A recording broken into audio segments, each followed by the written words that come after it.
I want to welcome everyone here. I'm trying to not be in the middle of that light. There we go. I also want to thank Argy for allowing us to use their space. They have great space here, and they've been a great partner with us. And I think it's centrally located for a lot of people as well. Thanks to the ACC for partnering with us to have this presentation. Jeff Wheat and I will be doing two different things. I'm going to talk a little bit about some HR issues, and Jack is going to talk about IP issues, and I'll have him introduce himself. But for those of you who don't know me, my name is Cindy Effinger. I have been with McBrayer for the past 8 years, but I've been practicing law for 21 in the area of employment and commercial litigation. But as all of you in this room know, litigation is not where we want to be. So part of my practice also includes the proactive, let's try to avoid litigation, whether it's helping HR professionals try to avoid, a claim on how you're going to fire someone, or to consult with them on an employee handbook, or I need to get the microphone apparently. And so we do a lot of consulting and training as well. And so this is, thank you. Hopefully this will be better for Lexington. So today we chose the topic, I've got 20 minutes and so does Jack. My topic is the changes in the overtime rule. And the reason why we chose this topic is because it is ever present. It just happened about a month ago that the final rule was issued, and it's going to come into effect here in the next few months. And in looking at it back in 2016 and even more today, there are a lot of things that employers need to be doing to prepare for the changes in the overtime rule. And my goal today is to hopefully give you a few pointers that maybe you haven't thought of yet. Maybe you're ahead of the curve and you've already looked into it. But as everyone knows, back in September, the Department of Labor finalized the final rule and is going to change the eligibility for overtime for all of these white collar exemptions. You know, we've got the executive exemption, administrators, professionals, computer employees, outside sales, and highly compensated employees. And so each one of these, as you know, bears a specific definition. And this is also a good time to remind everyone that these specific white collar exemptions, some of them seem to be by their very different definition, like, oh yeah, this person's gonna be exempt. We have been involved in multiple cases through a Department of Labor investigation or through individual lawsuits or class action lawsuits where these exemptions are challenged. I brought with me today, and I can send it over to the individuals in Lexington as well, some guidance of 2 forms. One from Westlaw's Practical Law that is, it really does give a good overview, more than just, the administrative exemption, for example. If you are involved in office or non-manual work directly connected to the business, and you exercise discretion and independent judgment, you're allowed to have the exemption.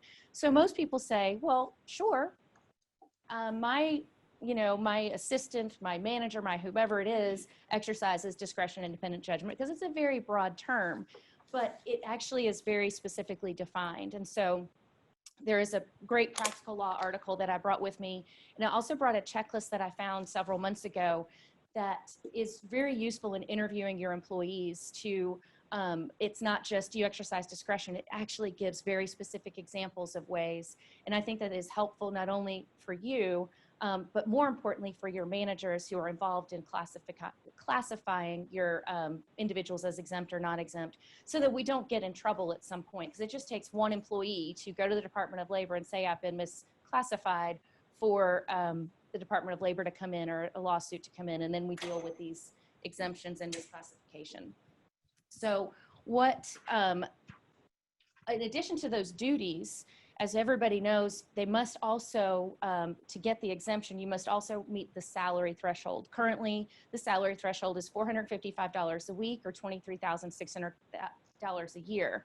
And some individuals and some companies believe if I just pay a salary, I'm good. Obviously, you have to have the salary and the duties. Other individuals have told me, well, but I pay them $30,000 a year. I just pay them at, $15 an hour. You must be paid on a salary. So if there's ever a question of misclassification and you say, yeah, but they really do perform these exempt duties, if they weren't paid a salary, you're never going to be able to maintain the exemption. So like I said, currently the threshold is $23,660. It is going up to $35,668 per year. So that is a jump of about $12,000 per year. In 2016, everyone may remember that there was an effort to increase this, and that was about $47,000 a year. That drew a lot of backlash because that was nearly doubling the rate or the salary from the 23 to that 47. There were a lot of comments about it, and it took the last 3 years for there to be these changes. I think there has been a need to increase the salary threshold because it hasn't been updated from that 23,000 in more than a decade. And so there was a need, and finally they decided to come basically to some sort of middle ground between that 47 and now the 35. But this obviously is going to have implications on your budget. You're going to have individuals who are making $25,000, $28,000, $30,000 a year who are paid right now on a salary basis because they meet the duties test of the exemptions. But come January 1, they're either going to need to get a raise or you're going to have to switch them to an hourly. And this is the time, because it's just now October before it goes into effect in January. It's the time to start planning and budgeting, and we're going to get into that. One thing that I think is important to note is that 10% of this $35,000 can be satisfied through non-discretionary bonuses, commissions, or other incentives. So if you take the $23,660 per year, that was $455 per week is what the salary was required. This new number is $684 per week. And with that 10%, if you take advantage of the 10% that can be satisfied through commissions or bonuses, it takes it down to $611 per week would be the minimum if you're going to do that commission catch up either quarterly, annually. So let's talk about how this rule is coming into effect. It comes into effect on January 1st, 2020. And the thing that I did not realize until looking into this is that's a Wednesday. So you have to be prepared to, I don't know when your work week starts and stops, but as of January 1st, your employees will need to be paid your exempt employees will need to be paid that $35,000. So take into account when your work week starts. For those of you who have businesses that have hundreds of employees, it could really make a significant impact. So let's talk a little bit about what we need to do to prepare. So we've just got a few pointers for you to look at.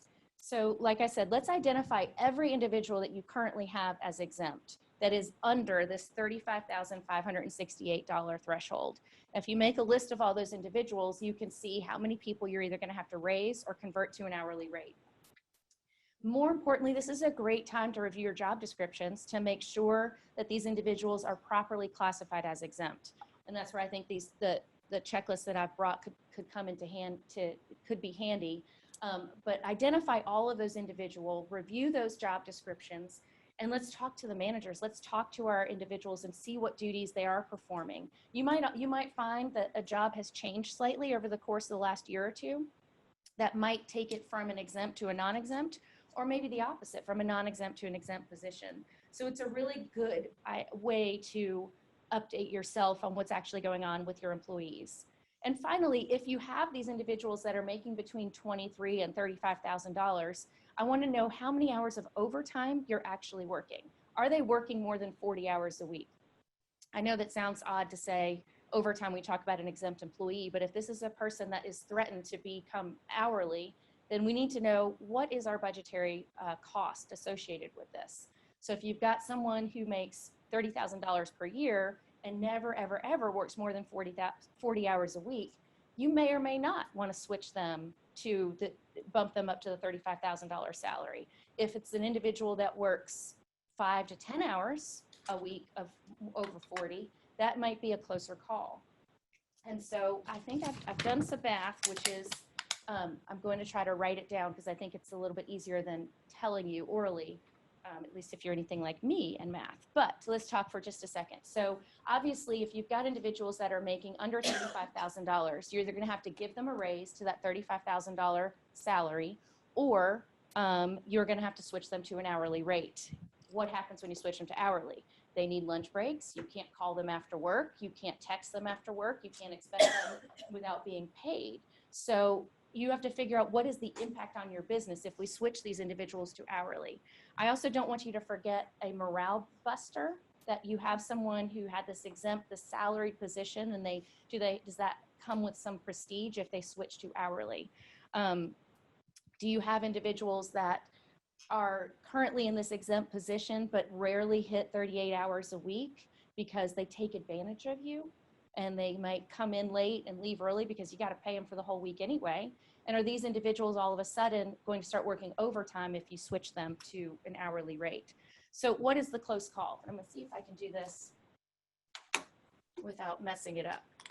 So at $35,568, that's an hourly rate of $17.10 an hour. Obviously, if you're going to get up to that 35, you're not going to switch them to that $17.10.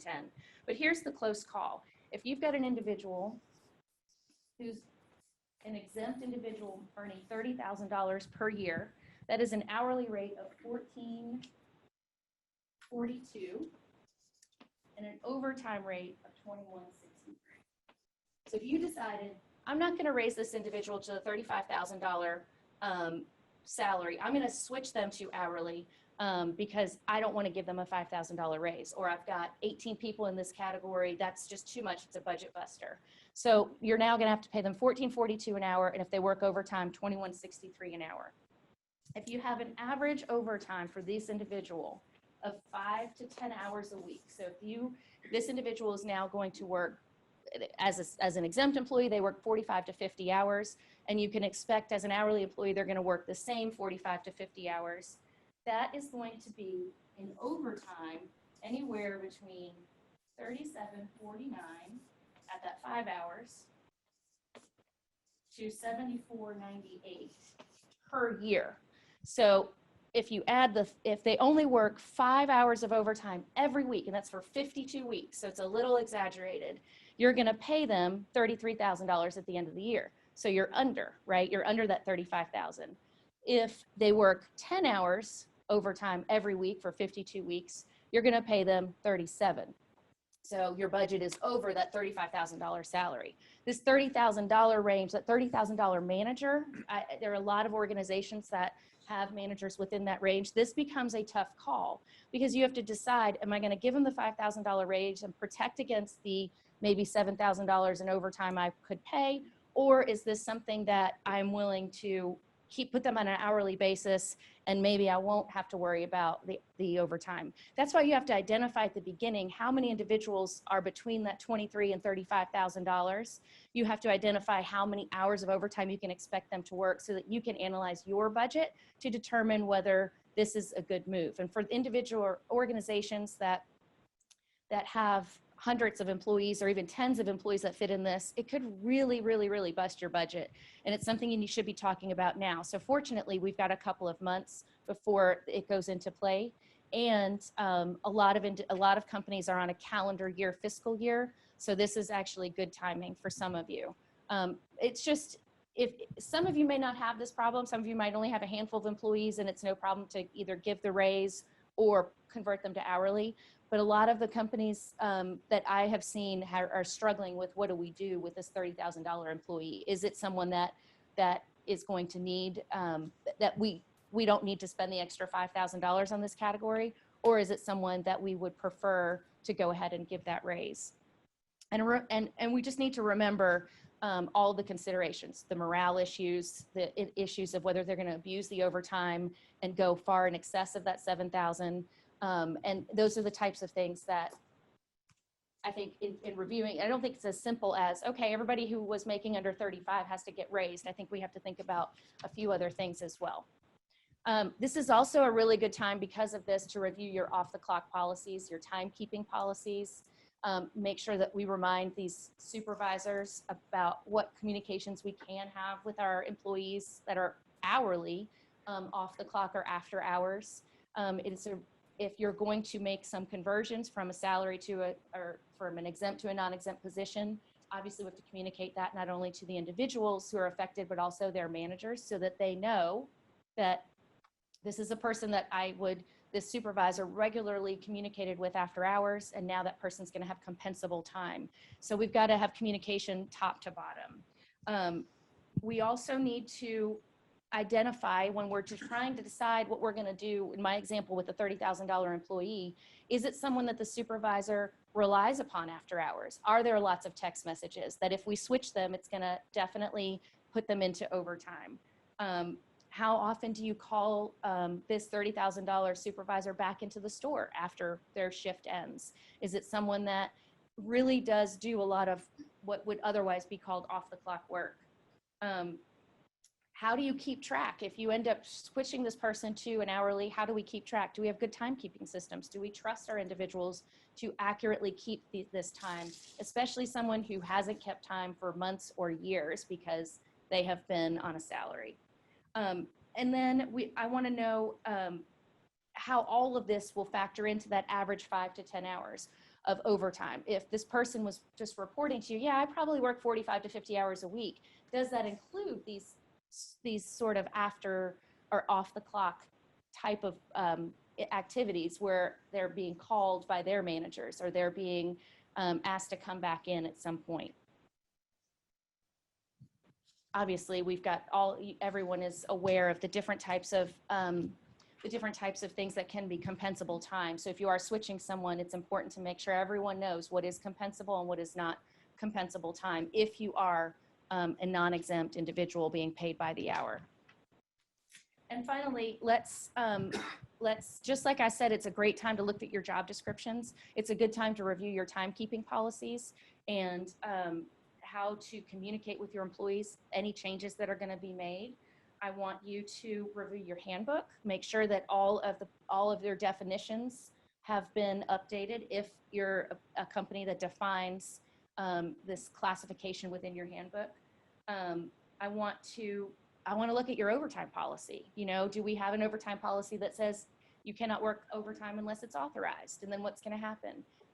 I want you to make sure that not only do the supervisors and the individual employees know, but HR, payroll, benefits, everyone that this is going to really affect in some way, have that communication. And most importantly, let's train our supervisors. If they've got anyone who is being switched to an hourly position, they need to really understand what that means and what will trigger compensable time. So we want to make sure that communication is clear and precise. We want to make sure that everybody in the chain knows what is going to happen because, like I said, it can be a morale buster if you have an individual that you're going to switch from an exempt position to a non-exempt position. We want to communicate with them on how and why this is happening and make sure that they don't feel a loss of prestige or loss of title of some sort, or feel, heaven forbid, that it's some sort of retaliatory measure because they've made some complaint. I've probably all experienced a complaint of discrimination or harassment, and now all of a sudden you're taking away some form of prestige, which could be viewed as retaliatory. So that communication piece is going to be very, very important. So we're going to budget for our changes now because we've got 2 months to do so. And I think that starts with identifying how many people are actually affected.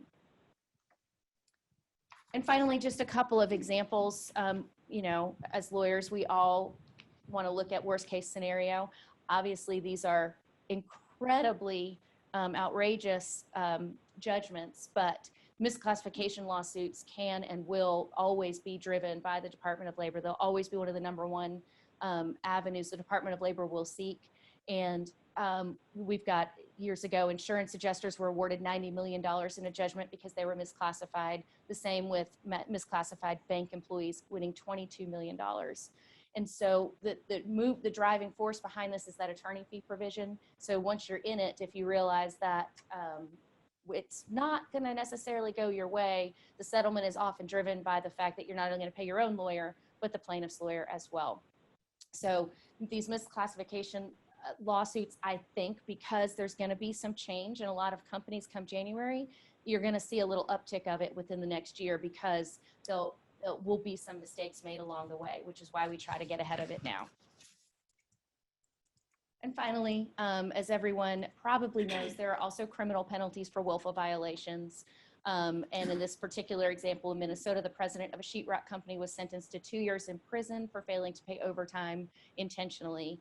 And obviously, that is not a place we want any of you to be in. There is a 2-year statute of limitations on all of these, but 3 years for the FLSA if it's willful. And in Kentucky, we get to go back 5 years. So Unfortunately, that Kentucky extends that beyond that 2 or 3 years. So that is all I have. I hope that it was, it provided you with some information with the upcoming changes. And with that, I'm going to turn it over to Jack, and I hope I'm within my 20 minutes.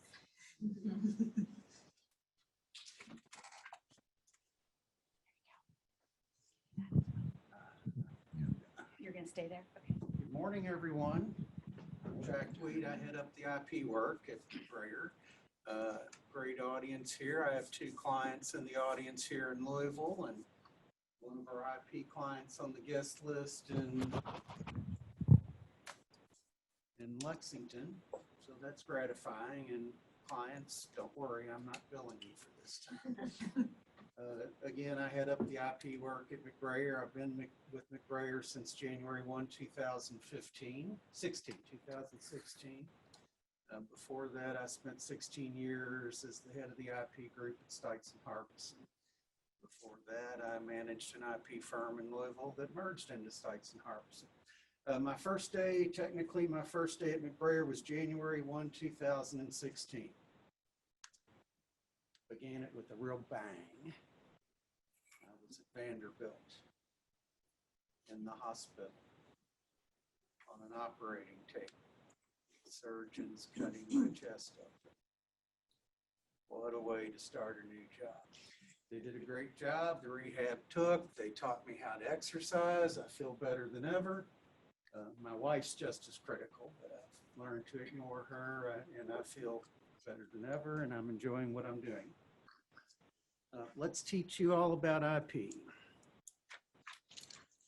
Learn the technology here.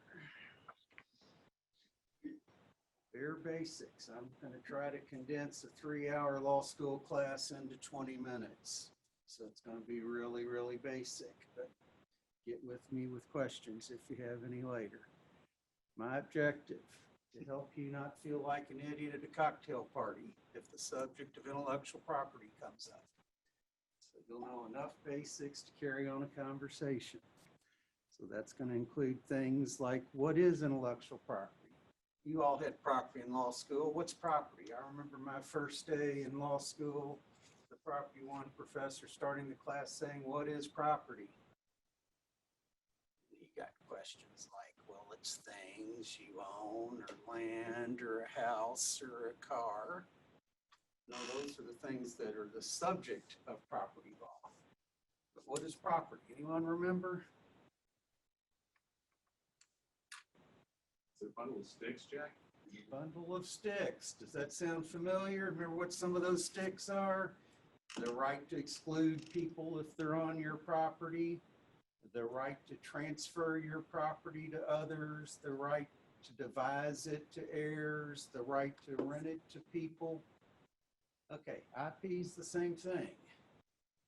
If someone is encroaching on your intellectual property, you have the right to exclude them. We call that infringement. You have the right to sell your intellectual property to someone else. We call that an assignment of intellectual property rights. You have the right to rent it to someone else. In IP, we call that licensing. Instead of getting rent for it, you get royalties, but the concept's the same. It's also said that intellectual property lawyers are more intellectual than other lawyers. I'm not so sure about that. You can be the judge. What else am I going to try to cover? Just what are the 3 subject matters, the basic 3 or basic 4, so you know the difference between the subject matters. Who owns it? They didn't tell me the theme was going to be scary things. Well, that's the scariest one for you guys, I think. Who owns intellectual property that one of your employees or one of your contractors may develop for you? And lastly, what constitutes infringement? Start with patent. What is patent? Patent is protection for things that do something. It has to have a function, a machine, a mechanical process, a tool, a chemical process. There's a basic one from a fairly famous Supreme Court case. That sign, you see them in front of garages. They're portable temporary signs because one sign might say garage full. Or they may flip it around and it'll say special event parking, $10. So there's a need for those signs to be portable. Problem with them is they blow over. So the simple invention here was putting springs at the bottom of it. And if the wind blows, it'll just flap in the wind and stand back up instead of blowing over. The invention can be that simple. But to be patentable, it has to be something new, unique, that does something. It has to have a function. Trade secret could be the same things. But the way you protect a trade secret, it has to be something you can keep secret. That sign couldn't have been a subject of trade secret because you see how it works. But if you've got something where people can't tell how it works, you could elect to go the trade secret route. The advantage of going trade secret instead of patent is you can protect it as long as you can keep it secret. Or a patent's only going to be good for 20 years. So it's a decision you have to make. Trade secrets are tough. People figure it tough to protect because if people can figure it out legally, without, hiring away an employee, they're allowed to use it. It's called reverse engineering. That's not a violation of a trade secret. So that's the problem with trade secrets. It needs to be something you can keep secret. There's the famous local one, recipes. The Kentucky Fried Chicken recipe, the Coca-Cola recipe. Another example of a type of thing you might be able to keep secret is maybe you've got some process for producing your product that makes it easier, quicker, less expensive to produce. And, the public's just going to see the end product and not the process. So that might be something you can keep confidential and protect. Copyright. For copyright, think artistic and literary works. So patent, things that have functions, mechanical type things. Trade secrets, a function, something functional or a recipe, whereas copyright's artistic and literary works. All kinds of things you can protect by copyright. And here's the list. The obvious one you'd know: literary works, musical works, dramatic works, pantomimes and choreographic works, pictorial, graphic, and sculptural works.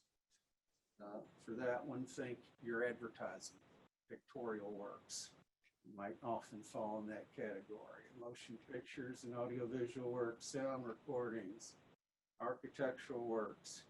Your software, if you commission someone to do that, it's in that category. It's the literary work you can protect by copyright.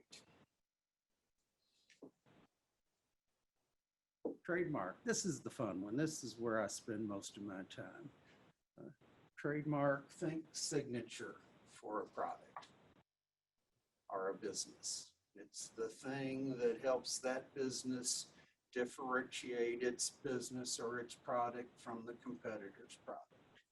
So it's a name, word, name, symbol, or device used to identify that business or that product and to distinguish it from the competitor's products. Simple examples. Words. There we go. One of my favorite ones that I registered as a trademark. University of Louisville, Dare to Be Great. There's problems with that trademark, and it often comes up in the trademark field. You want your trademark to say something positive about you, to be memorable. The university decided this was really a mistake.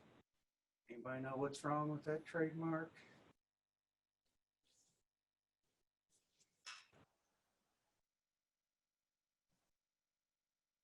Dare to be great. It suggests we're not already great. It's a really short little trademark. They changed it to "it's happening here." There's some famous stories of trademarks that were problems. Anybody speak Spanish here? Translate. Remember the Nova automobiles from Chevrolet? Or Novo or Novo. What's the problem if you translate that to Spanish? It doesn't go. No move, no go.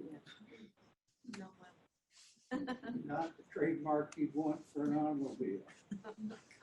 Another one I heard about recently, Dr. Pepper, you know, the jingle, I'm a pepper, you're a pepper, be a pepper, don't you want to be a pepper too? Well, apparently in some cultures, pepper is a slang word for a woman of ill repute. Don't want to use that jingle in those countries. Symbol. Louisville again. Trademark. It differentiates the University of Louisville from other universities. I'm sorry if some of you bleed blue. I could have been, more objective and used both. A couple reasons I didn't. One, I don't do the University of Kentucky's work, so I'm not right. But the second clear reasons I just didn't want to. Device. What's that? Telephone cord. Telephone cord, other guesses? Any guesses in Lexington? Velcro. Velcro? The loops on the Velcro. Velcro. Okay, well, thank you. I've used this sample in lectures for about 25 years. And I always get the guess it's a telephone cord. But it's not. It's the top of a Hostess cupcake. That is a trademark. Differentiates that brand of cupcake from other brands of cupcakes. So trademark can be words, names, slogans. You're all aware that it can also be the appearance of the product or the appearance of the packaging for the product. Think of it. What's the purpose? Consumers, this is our brand. If you want our brand, look for this package. So you get our brand. What's that? Y'all know that one. Maker's Mark Pot. Famous trademark. This next one's one I'm really fond of. It's a bottle. Really nifty. Got a pedestal-like glass on the bottom of it. It's for a bourbon or a rye whiskey. It's got a barrel shape, got these parts that are kind of like the metal band you have around barrels to hold the slats together. Whoops. Little projections that are like the rivets you might see on a barrel holding the bands together. That's a trademark for the Kentucky Peerless Distillery here in Louisville. One of the brand new distilleries about 4.5 years ago. That's their rye whiskey product. It's a distillery that's really hit the ground running. I mean, that barrel design won some awards. And I'm going to embarrass their general counsel, Steve. What was the award they got for the bottle design? That was the bottle, label, and cork. All were the design of the year in 2017. It's the first time anybody's won all three. It was designed in-house by our Corky Taylor's son and the lady that's the administrative head of the office. They sat down and designed that. The rye whiskey, this one's 24 months old. It's aged 2 years. The distillery's only been around 4.5 years. So totally from scratch. Unlike a lot of new brands, they didn't source their product from other distilleries. They said our products can be our products. So we're not going to go to market until it's aged the appropriate period of time. This 2-year rye whiskey was critiqued by Whiskey Advocate. It's the big magazine that ranks reviews hundreds and hundreds of whiskeys a year. They ranked that this 2-year-old rye whiskey as the 15th best whiskey in the world. They reviewed that year, and the #1 rye whiskey in the world. And that's the 2-year one. They don't even make that product anymore. Now they've graduated to 3-year and now 4-year. Each year it gets better and better. So we need to try it. They now come out with the 4-year bourbon, which I wish you could try. It's really, really good. But good luck finding it. Really popular. The customers are hoarding whenever they find it. Just look for that label. The red version is the whiskey, the bourbon. The green label is the rye. The labels look pretty much the same. Okay, for that plug, maybe I will build upon it. It's good stuff. I'm not just patronizing this, James. Okay, so trademark, word, name, symbol, device used. Has to be something you use. You can't just, oh, okay, here's a nifty trademark. Let's just register it, keep it on the shelf. It needs to be in commerce and used. The very policy of trademark law is to protect consumers from being confused. So, definition, that suggests you have to be in the market. There is a procedure now that you can reserve one, but it's for a very limited period of time, only for 3 years. So building up, developing your product, working on your marketing plans, things like that. So you can reserve it in advance, but you need to go to market pretty soon. Word, name, symbol, device used to identify and distinguish. And back to the purpose. It's to tell consumers that if you want Peerless, look for the barrel shape or this green label, and you'll get Peerless and not a competitor's product. So it has to be something that differentiates your product from the competitor's products to give the consumers the information they need. So distinguish, a couple big problems. If you're coming up with something that's real similar to somebody else's mark in the same industry, you're not going to be able to get it because it's not distinctive of your product. Plus, you're going to be infringing them. So it has to be unique. And it can't be too descriptive. A beer. Anybody that's selling a beer can call it a beer. So something that descriptive is not going to be protectable. So it needs to be something unique for you to be able to protect it as a trademark. Only needs to be unique in your industry, though. And protecting consumers from being confused. I don't think a consumer is going to buy a Delta faucet when they intended to buy a Delta Airlines ticket. So it's two totally unrelated industries, identical trademark. Delta Dental, another one with the same trademark. So it just needs to be unique to your industry or related industries. But a beer for beer is going to work. If your product is soft drinks, it might work. Apple for computers, where they're using a common word in a totally unique manner.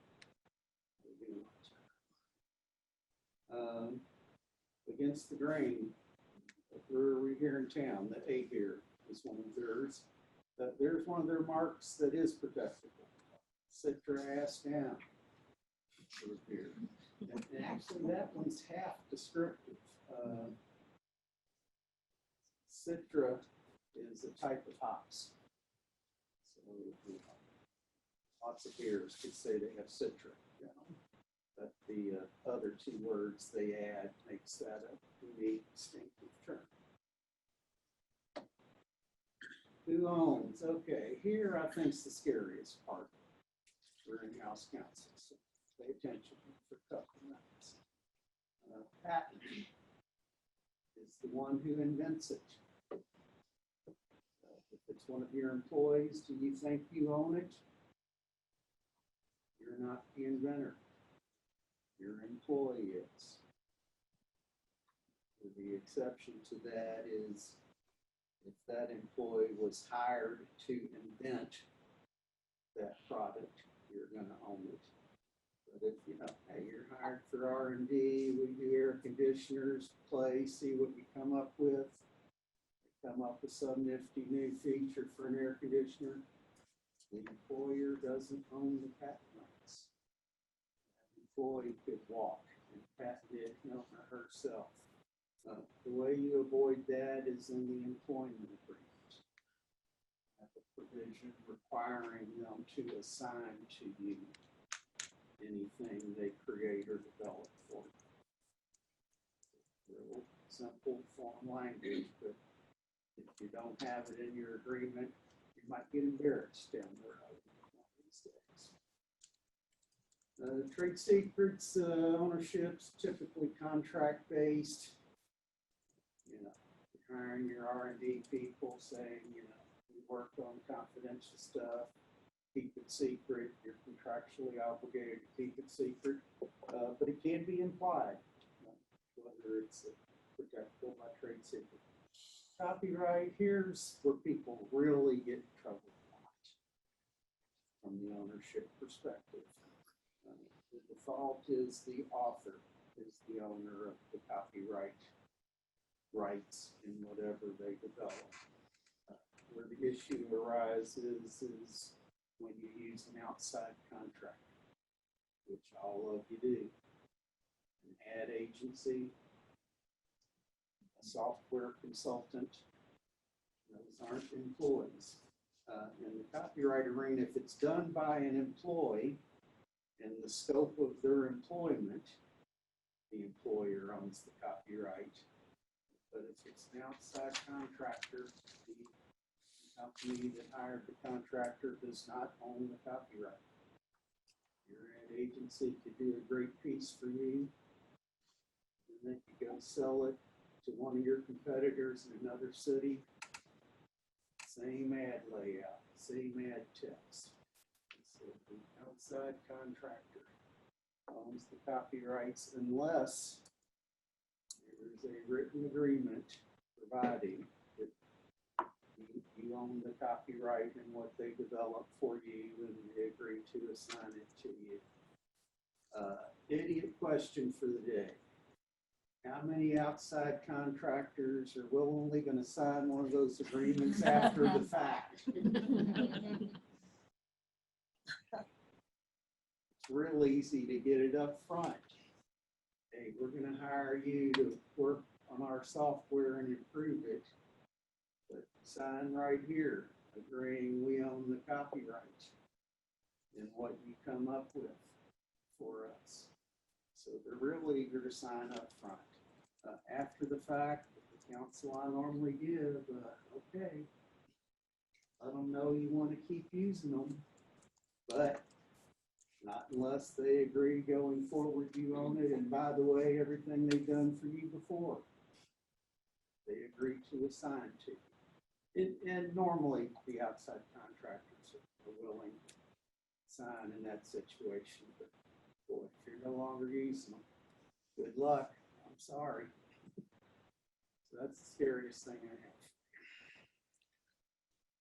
have. Trademark, whoever uses it. Ad agency suggests the logo for you, not the copyright problem unless it's really artistic and copyrightable. The slogan they develop for you, if you're the one that's using it commercially, you own it.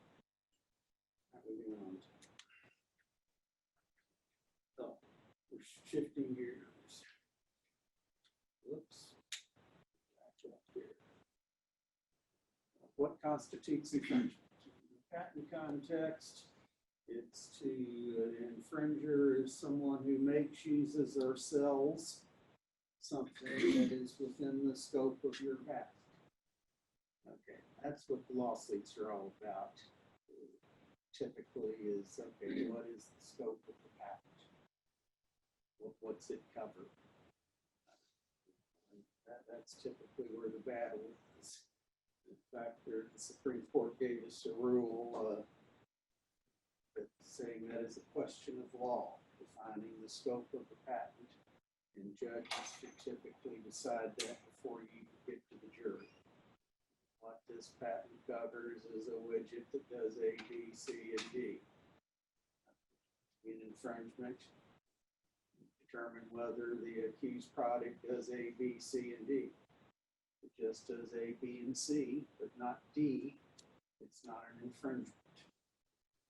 Simple example for you. Actually, one I've litigated. That is a golf cart cover. Is what that patent covers. And what the scope of it is, what it really came down to is how you attach it to the cart. And what the determination was is you have to attach it at those represent Velcro. Doesn't have to be Velcro in this situation, but in this example, Velcro, it has to be along the bottom of the sides, the bottom of the front, and the bottom of the rear. Here's the accused product. The way it works is has a hole there and a hole there and two on the other side, and you run a bungee cord underneath the golf cart to connect it, to hold it in place. It wasn't unanimous. Trial court held that that wasn't an infringement. It was appealed by a 2-to-1 vote. The appellate court says that one just attaches on the sides. Therefore, it's not an infringement. So there was a dissent. The dissenting judge says, well, arguably that might be, the jury might think that's also the front, and the jury might think that's also on the rear portion of the car. But again, that was a dissenting judge. 2-1, they held that that wasn't an infringement. Trade secret, misappropriation. The most common are employees that leave, go to competitors, and then all of a sudden a competitor has a similar product, and the competitor learned it from having that employee breach their contractual obligation to keep it confidential. Or it could also be simple theft, burglary, hacking into the computer system to find out what the competitor's secret are. Any of those situations would be a trade secret misappropriation. And up front, you may recall me saying trade secret protection lasts only as long as you can keep it secret. And a misappropriation does not constitute it becoming public domain. So you can enjoin the misappropriator from using it and still have the trade secret rights going forward. Copyright infringement. There's to copy what's copyrighted. It doesn't have to be an exact copy. Where most of the litigation is in that category. Derivative works, which is defined as something that is based upon and derived from the underlying work, which is copyrighted. Running out of time, let's hustle through some examples here. Architectural plans, there's a design for a clubhouse. There's what someone else came up with, pretty similar feature there, but that's about all. Nobody thinks there's an infringement problem. Let's look at the side view of the copyrighted work. Too many blank slides here. Side view of the alleged infringement, getting a little closer. Upper level, sunroom, great room, racquetball courts, swimming pool.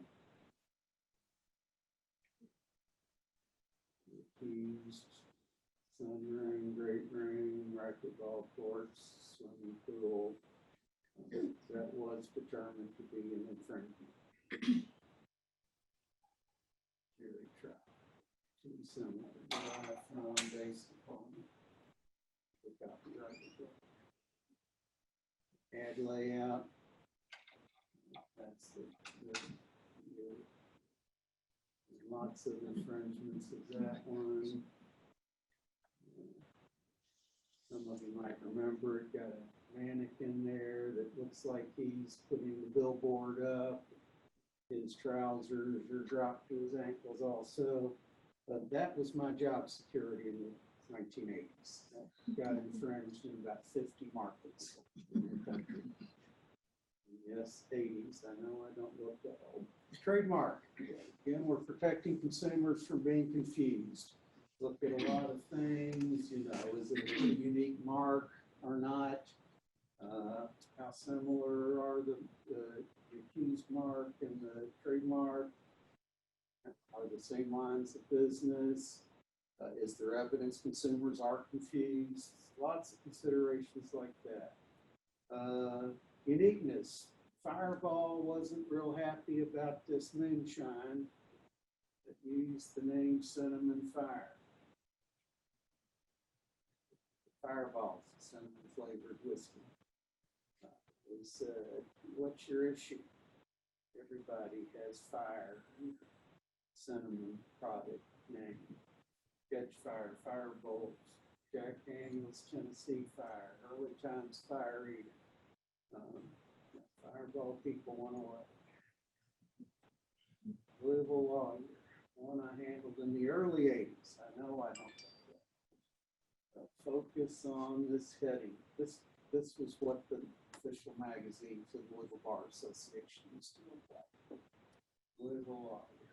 And somebody came up with Kentucky lawyer. Collector's item. There's only one edition. My most fun war story, and I'll end with this. What's the name of that hotel advertised in that ad? You'd probably say Howard Johnson's. There's no longer a Howard Johnson's hotel licensee. Still a Howard Johnson's restaurant franchisee. Their name was really Louisville In-Town Hotel. But come on, you're advertising it in the hotel section of the yellow pages, prominent use of the Howard Johnson's logo. Best smoking gun of my career. Document request, we wanted all of their marketing materials relating to this ad. And it included a layout of the ad with a post-it note on it that said, "Can we get away with this?" The answer is no. Okay, thanks. Questions? I have a How long's a question. copy good for? Question? I'm sorry. No, On trade secrets, if your trade secrets have been stolen or whatever, and rather than just using them for themselves, they actually made them public, are they still trade secrets? That's gonna be tough, but, yeah, I mean, we can argue that, it got released in violation, it was a misappropriation, and let's try to put toothpaste back in the tube. It's gonna be tough, it's public knowledge. Steve, question? how long's a copyright good for? Copyright is good for the life of the author plus 90 years, I believe. So, a long time. Other questions? What's the current state of the law with famous marks? Famous mark, okay, so the question in Lexington, for Lexington is what is the status, state of the law relating to famous marks? Okay, your general rule for trademark infringement, get to the microphone, is whether there's a likelihood of confusion. You're protecting the consumers from being confused. The Congress has made an exception for famous marks. And the difference is if you can show your mark is famous, really, really well known, generally, not just in a niche market, but generally famous. The rule is it just ain't fair for somebody to use it. It's called dilution, and to prevail with the dilution claim, you don't have to show likelihood of confusion. I mean, people may know, these guys have nothing to do with this famous brand, but yeah, they're knocking off the famous name, and yes, that can't be enjoined. You do have to prove your mark's famous to get that protection, but it is available. That's what you probably may recall the Victoria's Secrets case that came through the Western District of Kentucky here in Louisville. That was held to be a famous mark. There's Little Secret was held to be a dilution of that. It took a long time to get there. Went all the way to the U.S. Supreme Court, came back down, and the ultimate holding was that it was a dilution of a famous mark. Other questions? I have a question. Like when you go to the U.S. Patent Office registry, you see like marks that are either live status or dead, is there a way to determine whether those dead marks are because maybe the U.S. Patent Office decided it's too general and generic? Okay, the question is, if the trademark office registry, you pull up, you do a search of XYZ, and it brings up 100 marks that have XYZ in them. And some of them it says live, meaning it's still registered. Some say dead, meaning it's no longer registered. What dead tells us one of two things. They didn't even get a registration, or two, they didn't renew it when it came due. Or it could be a third thing. They got challenged and got canceled. Okay, question is, but does that really mean it's dead? People don't have to have a registration to have trademark rights. So if they're still using it, it could be a problem for you. Couple things I do, start doing all sorts of internet searches. The information on the dead mark will tell you who the owner of it was. Go to their website, see if they're still using that mark. There is a private investigation agency we use a lot. It's a worldwide company, and their specialty is trademark investigations, and that's one of the things they'll do. Is they'll snoop around, they'll actually contact people on the slide. I'm looking for your XYZ product. I hope to hear, oh, we discontinued that years ago. And they're pretty good, and they'll do that search for about 400 hours. It was really good. I use them a lot. Other questions?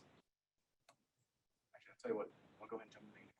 Yeah, let me just, there weren't any questions from Lexington. I don't know. I'm Debbie from the Kentucky chapter of the ACC. I just wanted to thank everyone for coming out today to our Louisville location and the Lexington location. I want to thank all our members. I know there are non-members at both locations. If you all have any questions about membership, please speak to me on your way out, or David or Alicia in the Lexington office. I want to thank our presenters, the McBrayer Law Firm. They put on a lovely event. Thank you very much. And our host here in Louisville, the Argy Financial Services. Beautiful building. Apologize for the traffic issues that delayed some people this morning.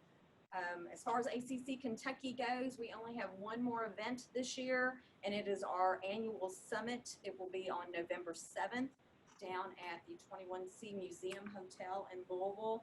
There will be an hour-and-a-half panel discussion on environmental, social, and governance issues, and followed by a reception. So it should be really cool. Hopefully you'll be getting 4,000 badgering emails from me about that. Please sign up. We would look forward to seeing you then. Thank you all for your support. We have a full calendar for next year as well. So please come see us with all of your ACC or CLE needs. We try to help as much as we can. So thank you very much for your participation today, and everyone have a great day. Thank you.